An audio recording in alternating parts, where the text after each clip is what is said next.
আসসালামু আলাইকুম।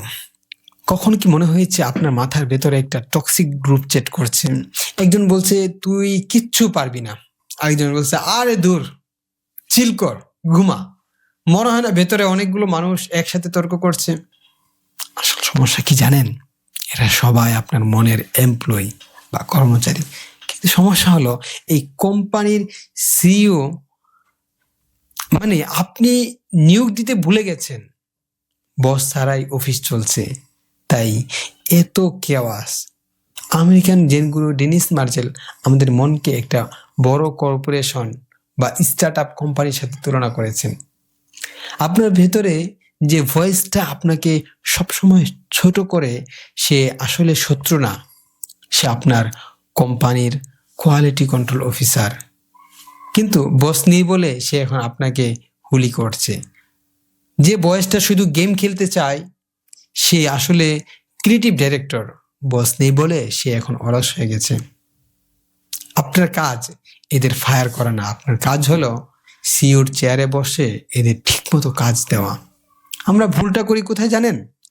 আমরা আমাদের নেগেটিভ ইমোশন বা ভয়কে শত্রু মনে করি।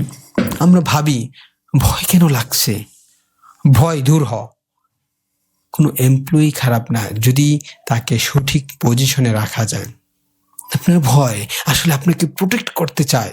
তাকে শত্রু না ভেবে জিজ্ঞেস করুন, হ্যাঁ তুমি আমাকে কোন বিপদ থেকে বাঁচাতে চাইছো? তাকে যখন আপনি সম্মান দেবেন এবং তার কাজ বুঝিয়ে দেবেন, তখন সেই বিরক্তকর ভয়টাই হয়ে যাবে আপনার সেরা সিকিউরিটি গার্ড। প্রিয় ভাই, এই মডার্ন পার্ট সাইকোলজি কনসেপ্টটাই ইসলাম 1450 বছর আগে আমাদেরকে শিখিয়েছে। ইসলামে আমাদের এই ভেতরের সত্তাগুলোকে বলা হয় নফস। নফসে আম্মারা সেই অবাধ্য এমপ্লয়ি যে শুধু পাপ করতে চায়। নফসে লাওয়ামা সেই এইচআর যে ভুল করলে বকা দেয়। একজন মুমিনের কাজ হলো তার আক্কাল এবং কলবকে সিও বানানো।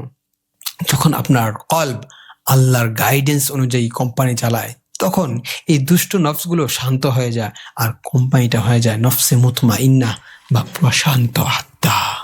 তাহলে এখন কি করণীয়? আজকে নিজের মনের সাথে একটা স্টাফ মিটিং ডাকুন। যে ইমোশনটা আপনাকে সবসময় বেশি প্যারা দিচ্ছে, যেমন অ্যাংজাইটি, তাকে ডেকে বসান। তাকে 3টা প্রশ্ন করুন: তোমার নাম কি? তোমার কোম্পানিতে কাজ কি? তুমি আমাকে কি থেকে প্রোটেক্ট করতে চাইছো? দেখবেন জাস্ট এইটুকু অ্যাটেনশন দিলেই সে শান্ত হয়ে যাবে, কারণ সে চায় আপনি লিডারশিপ নেন। আমাদের নবী সাল্লাল্লাহু আলাইহি ওয়াসাল্লাম এই সিও থিওরি একদম ক্লিয়ারলি বলে গিয়েছেন। তিনি বলেছেন শরীরে একটি মাংসপিণ্ড আছে কলব, যদি সেটা ঠিক থাকে পুরো শরীর ঠিক থাকে, আর যদি সেটা করাপ্টেড হয় পুরো সিস্টেম কলাপস করে। অর্থাৎ আপনার হার্ট যদি স্ট্রং লিডার হয়, আপনার হাত পা বা মন কখনো ভুল পথে যাবে না ইনশাআল্লাহ। প্রিয় ভাই, নিজের মনের প্যাসেঞ্জার সিটে বসে থাকবেন না কি ড্রাইভিং সিটে বসবেন? আপনার ভেতরের সব ভয়েস ইমোশনকে গাইড করবেন, কন্ট্রোল করবেন। মনে রাখবেন আপনি বস। ভিডিওটি ভালো লাগলে শেয়ার করবেন। দেখা হবে পরের ভিডিওতে ইনশাআল্লাহ। ওমা তৌফিকি ইল্লা বিল্লাহ।